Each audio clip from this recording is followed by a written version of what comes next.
Hello and welcome to Pat Bear's Anime Club, an ongoing video series where I explore something from the world of anime or manga that I want to chat with you about. It could be a look at a certain subgenre and what's going on in the current scene.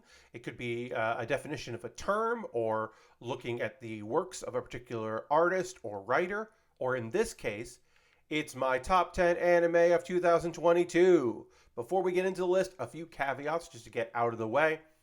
If you would rather read a list instead of watch me talk in video format, well, then I would recommend that you go to my co-host page. There will be a link in the show description below because at the time of release of this, I also put up a co-host page there, or a post on my co-host, a chost, if you will.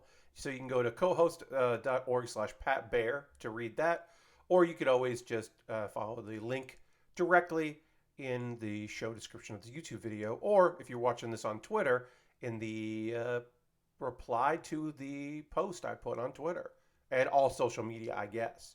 Anyway, let's actually get into this list instead of that. Oh, sorry, there's another caveat. Your favorite might not be on this list. In fact, I can probably guarantee a few people out there, you might not see anything that you loved this season. I'll say right off the bat, Birdie Wing.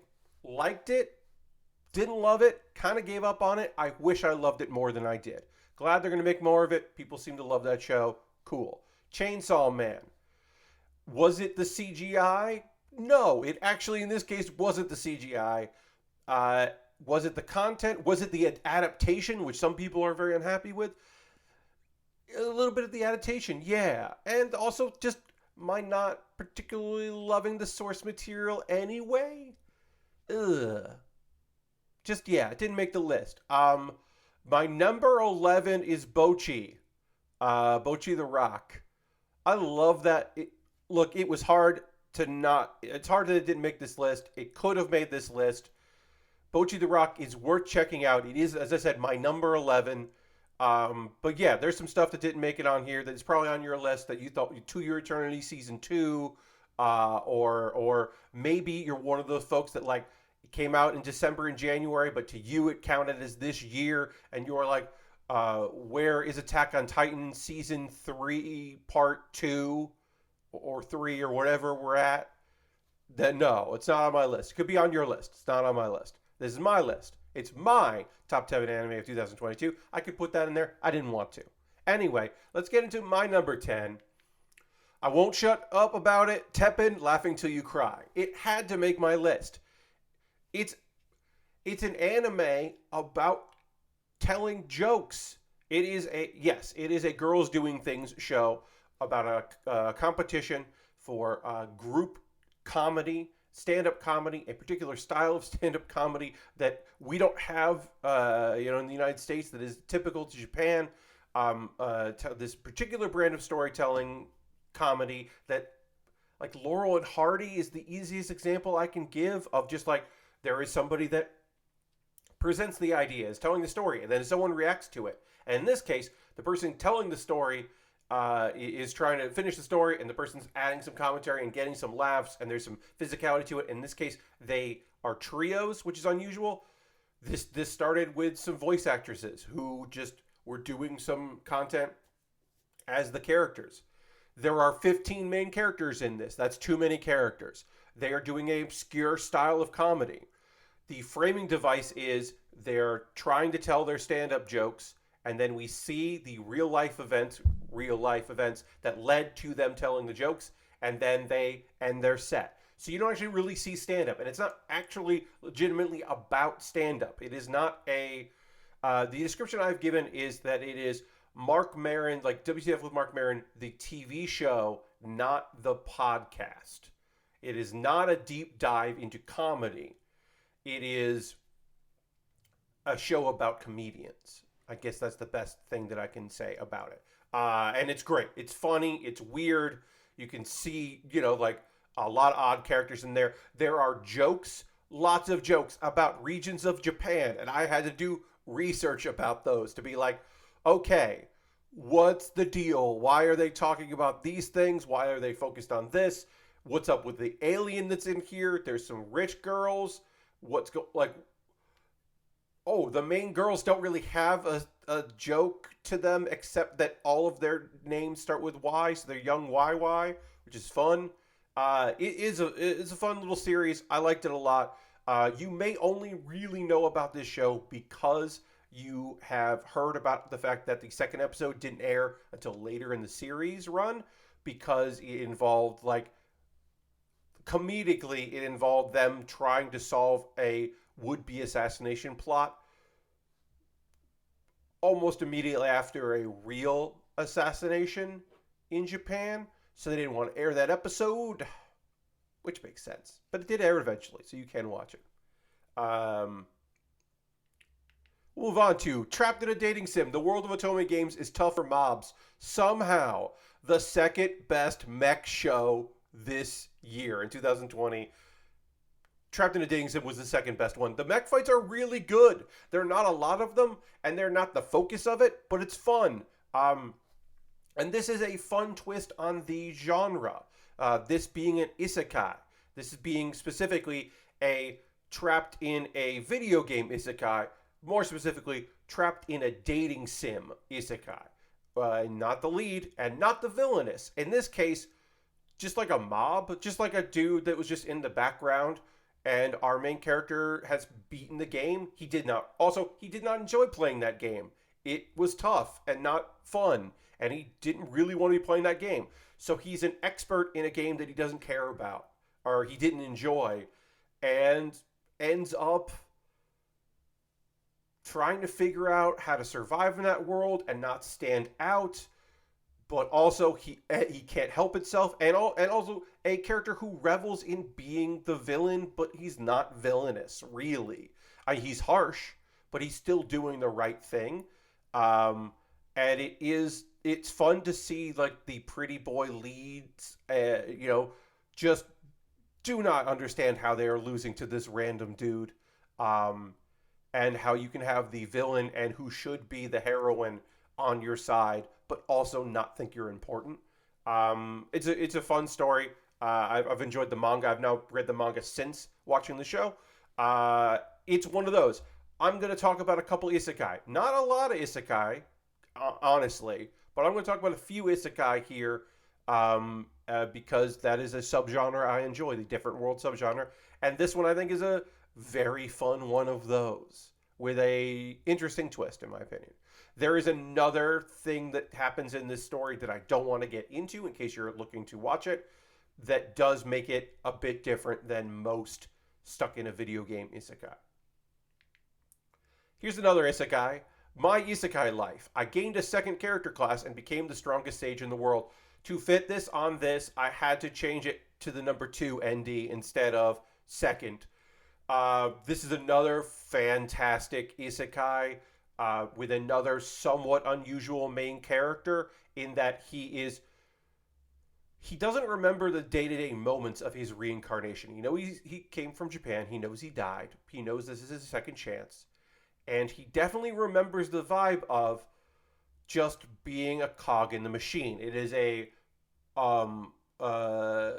black company. Now you've been isekai'd and you can live a slow life. That is pretty common in isekai, the modern isekai, where this one takes that. That's the thing he remembers the most. Yuji remembers, oh man, I hate the thought of being a cog in the machine and having the weight of responsibility on my shoulders, and I'm gonna keep a low profile.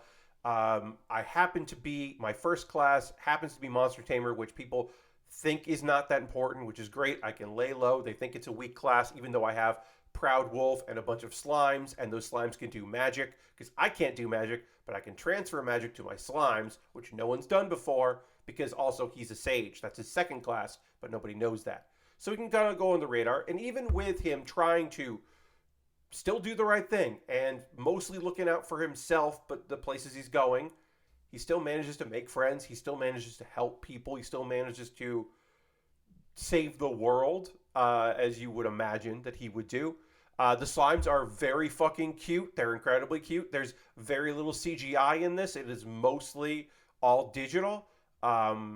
and the slimes are fantastic and great, and the monster design is really cool. Like the first dragon you see has like its wings like coming out of its head, and it just looks different. It looks just cool. Um, and the like laid back nature of the main character is also a little different in the world. Like he's not gung ho to save the world. He's gung ho to help his friends in the short term. Um, we didn't even meet Ancient Rhino. I don't know if we're going to get season 2 of this anime.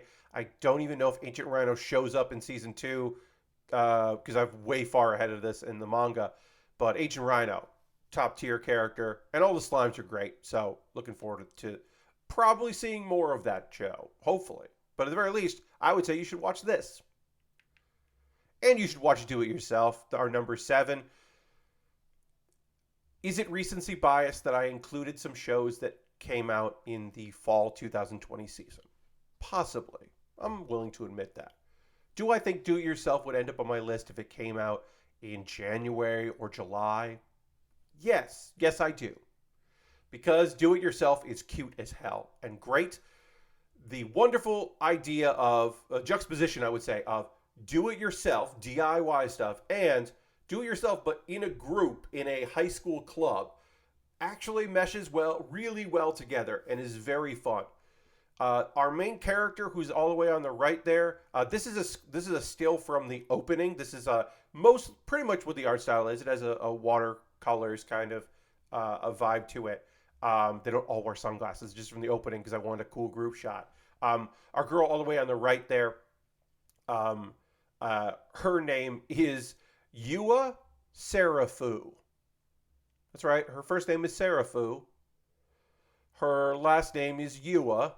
Her name is Yourself. There are puns in this one. There's a bunch of puns. Now, do I think that they should have cast a native English speaker to portray the American girl who is sometimes struggling but mostly fluent in Japanese, so that her voice didn't sound like she was very unsure about every American English word that she said? Yes, I do wish that.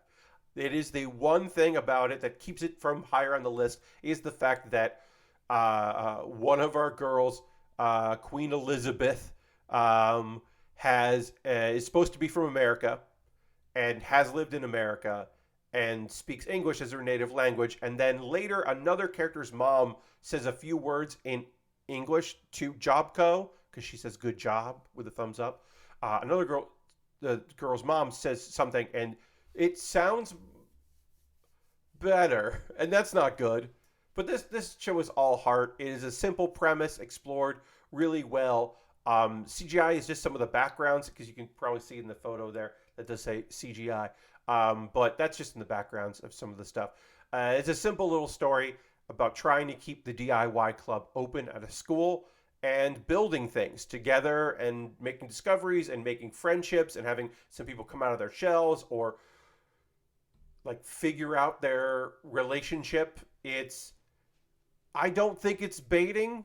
It is not like capital Q queer, but it also like there are two characters who are like made for one another and it's obvious they're going to be together forever.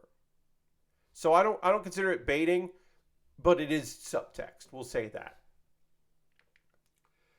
There's no real subtext in Aharen-san wa Hakarenai. Aharen is on your right. This is a high school romantic comedy where the characters spend way too much time not understanding that they are interested in dating one another. And I generally don't like those kind of shows.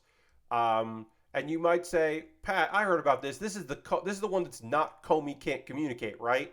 It isn't Comey Can't Communicate. It does feature a main character who does not have a lot of friends because people have trouble hearing her.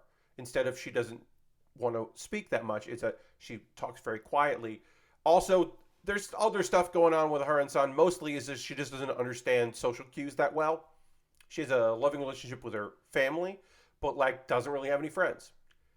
And then she meets her seatmate, or the person sitting next to her in school, who has a mean mug doesn't really can't see it in this one, and it really doesn't matter too much. But he's a big dude that kind of has a rough face, and he's also weird. And that's the thing that I love about this show is that he's weird too. He has a really overactive imagination, and we see like him being like, oh, well, this could mean that and this and that, and then he sees like he imagines what it could possibly be, and then he's like pulled back into reality, and it's good.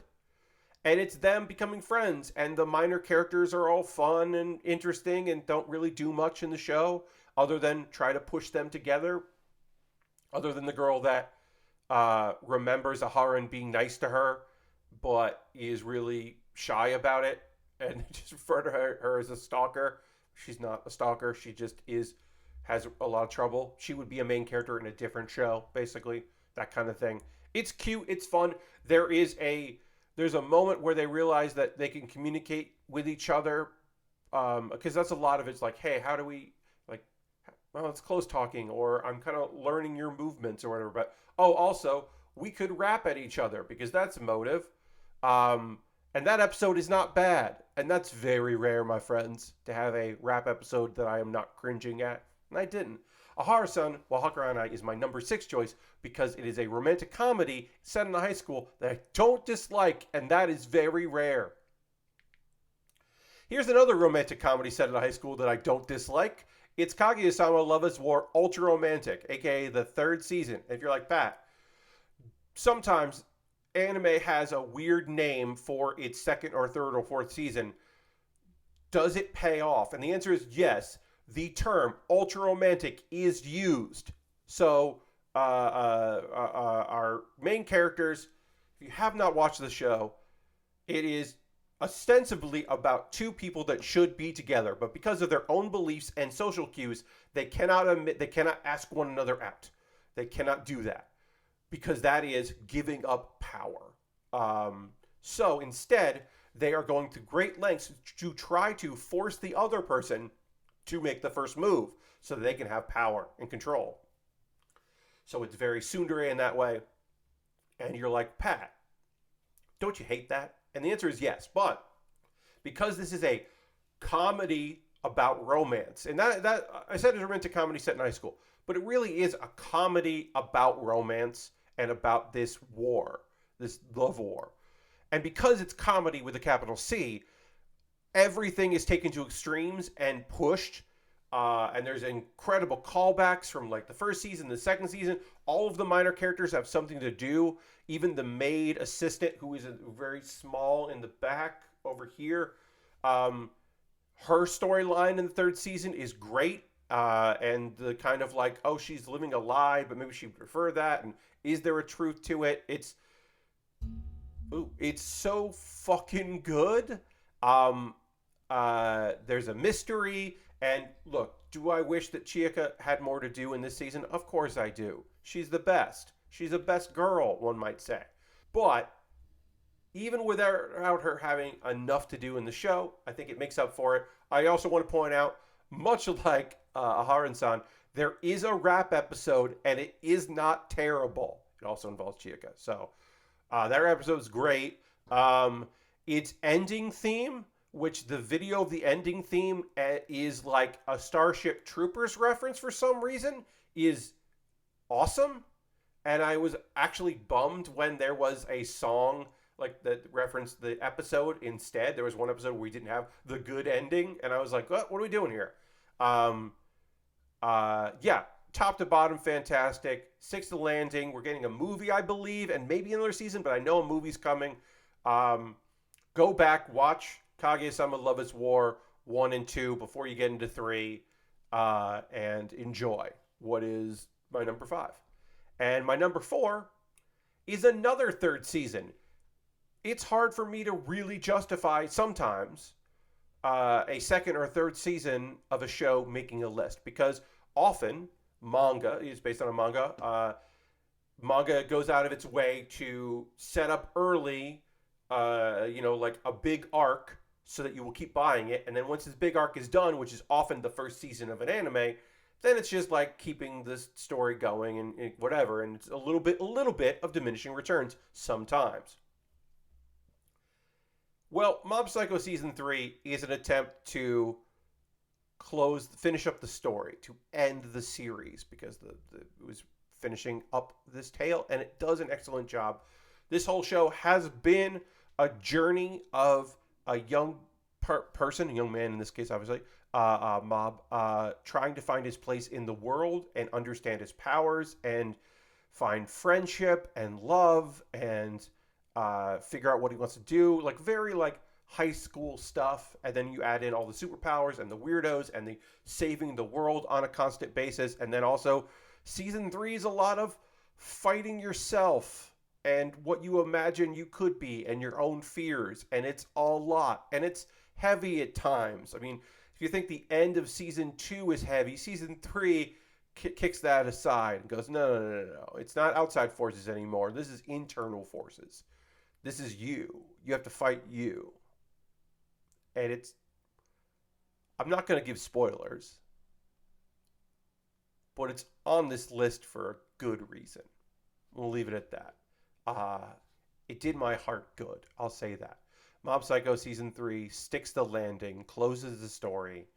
Mob Psycho 100 Season 3, I should say. It sticks the landing, as I said, and it is a great send-off for a fantastic show about a good boy with some really cool powers. Shikimori is not just a cutie, is atypical in the romantic comedy, which is why it is the highest rated romantic comedy on my list here. It is set in high school. But the most important thing about this show, the thing that I tell people and then to maybe get them interested in the show, is that our characters at the start of episode 1 are dating. They have not been dating for long, but they are already dating. It is not a will they, won't they, when will they. It is a they are. Let's see what it's like to be in your first relationship, where particularly you are a young man with some bad luck, accident prone to say the least, should probably be dead by now. Just like putting up with a lot. And your girlfriend kicks ass. That's not just the cutie part. She is cute, but she's also badass, and she would much prefer you think of her as like a lovely young lady and not like a girl that can spin kick away a falling sign that would have landed on her boyfriend.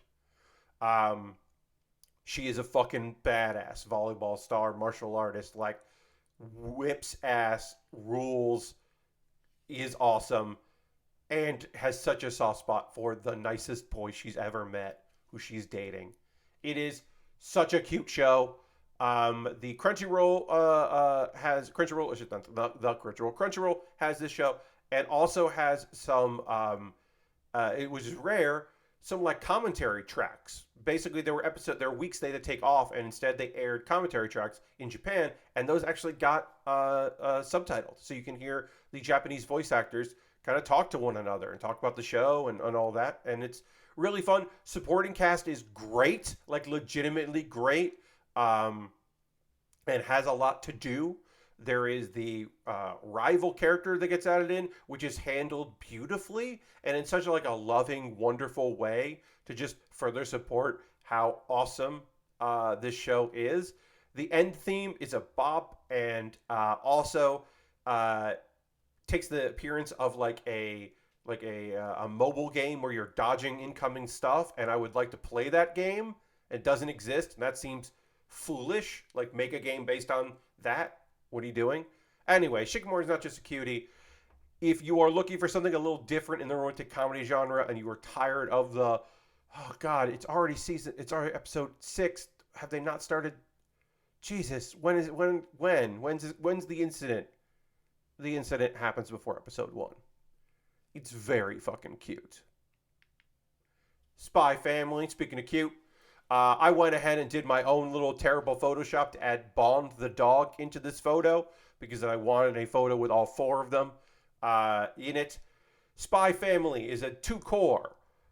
It, as I mentioned earlier, sometimes this is diminishing returns in my opinion, because it was written as a manga and then they are adapting the manga. Maybe it would have been season 2 would have been a little rougher than season 1 if they hadn't done a 2-core. I think the tail end of the first season is not as impactful as the first season, or the first half of the season, I should say, and even the beginning.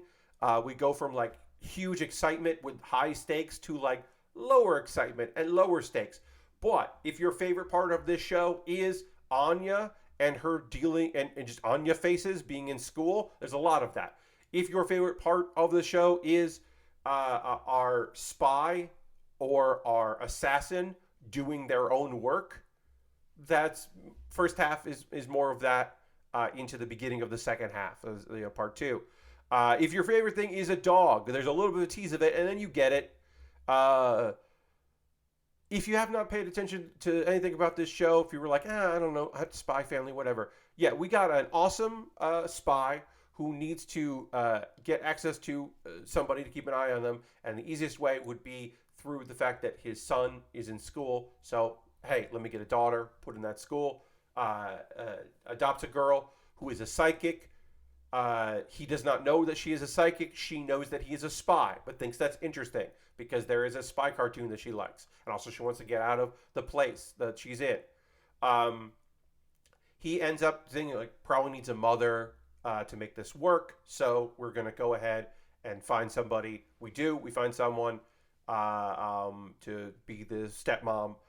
She's an assassin. She does not know that she knows that she's in like a partnership, not a relationship. She hasn't been like brainwashed or anything. She doesn't know her new husband, is a spy. He does not know that she's an assassin. Of course, Anya knows.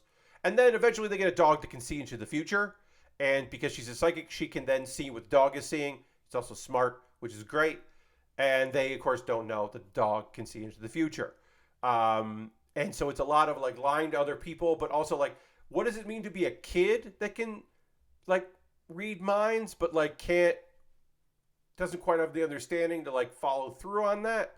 And they're like, what does it mean to be in over your head? Because everyone, with the exception of possibly Lloyd, is in over their heads at all times. You also have, her brother is in the State Department. So, that's going to be, how's that going to work? And, there's other spy stuff that needs to happen. But also, got to keep up appearances of being a loving family. Because if you're doing too much spy stuff and not spending enough time with the family, people are going to talk, and then maybe that's going to affect other things, and you don't want to stand out. The vibes are like comedic to get to where you need to go. Occasionally dangerous and occasionally a little terrifying, but rarely terrifying, mostly suspenseful, I should say. Great action, beautiful looking animation, fun songs, totally worth checking out. My number 2. It would have been my number 1, but a certain show stuck the landing. How long are we recording here? We're almost at half an hour, so I should get into this last video. This last show. This one went into January, which is one of the reasons why my list was waiting, because I was waiting for the whole thing to go, because I needed to see if it stuck the landing, and it did. There'll be more of it, but right now I can say that my top anime of 2022 is Mobile Suit Gundam: The Witch from Mercury. I said that Tougher Mobs was going to be Trapped in a Dating Sim. The Otome Games' Tougher Mobs was my second best mech series, and this one is ahead by so far ahead. There's a prologue on YouTube. The show, you can find it on Crunchyroll. I would say you don't have to watch the prologue, but it helps. Look, I don't know what the fuck to tell you about it. It's a good Gundam series, and it's been a little while. This is a lot of people's first Gundam because it is approachable in that it has nothing to do with the main Universal Century, the main storylines, that it is in a school setting, that it has a female protagonist, that it is, in the beginning at the very least, hinted at and then paid off queer. It is very gay. Is it utena gay? No. But but is it gay for Gundam? Sure is. It sure is. It's not subtext, is what I will say. Is it enough of it? No. Is it tragic and dramatic in places? Yes, it is. Is it a struggle about identity and finding yourself and other people's revenge? Is that your revenge? And how corporations are the new countries, and countries and colonies are always going to war when they should just be fucking cool? Yes. Is it a show about how Gundams rule? Yes. And also how Gundams are terrifying? Yes. Is the animation beautiful and the music gorgeous? 100%. Great fight scenes, excellent supporting cast, beautiful mobile suit designs. Some are a little busy, but most of them are top notch and really identifiable and understandable. Some people may be turned off by the high school setting because they're just getting Gundam Wing flashbacks, although they didn't really spend a lot of time in school. The school setting allows them to have duels and battles, and that is important for the story to progress. I can't wait for more of it. We're getting more of it. It's going to be a little while. It'll be worth it. There's a cliffhanger. No, it's not a cliffhanger so much as there is a button at the end of the last episode that opens up the possibility for a lot of shit to go down. And it's goddamn gorgeous. I don't know what the fuck to tell you. It's a good Gundam series. It's nice having one of those. It's nice being like, well, the one I would recommend you start with is the one from 2011 or 2016 or whatever. Like, no, I can say like, oh, well, get Crunchyroll for a month and watch all of it. Like, just go and marathon it. It's Mobile Suit Gundam: The Witch from Mercury. It's my favorite anime of the year. And that's Pat Baer's top 10 anime of 2022. Again, if you want to follow up by reading the list, where you can see my thoughts that are scripted, written, and typed out instead of off the dome most cases, and based, like me kind of just freewheeling, but I know I already wrote the list. You can find that at cohost.org/Pat Baer. Is that actually what it is? Yes, cohost.org/Pat Baer. Or follow the show description link on YouTube or whatever. Thanks so much for watching this. I do these every other Monday. They go for 2 weeks, and there's another episode. There's a long playlist of a bunch of stuff that you can check out. Let me know, what was your favorite anime this year? What is the thing, or maybe what's something you assumed would be on my list and you can't believe isn't? If you're like, Pat, I Beast Tamer, I didn't think it would make your list, or I Quit Heroing, assumed that would make your list because you thought that was really good. Let me know in the comments if there's something that you thought would be on my list, or Birdie Wing. If you're like, Pat, I can't believe you don't like Birdie Wing. Let me know because I would like to hear from you. And then also, what is your favorite show? Is it Chainsaw Man? It's Chainsaw Man, isn't it? Yeah, just let me know what was your favorite show of 2022. Crunchyroll is going to let us know what its panel of judges' favorite show is going to be. That's the next video that's coming out will be my voting guide for the Crunchyroll Awards, because the voting window is very short.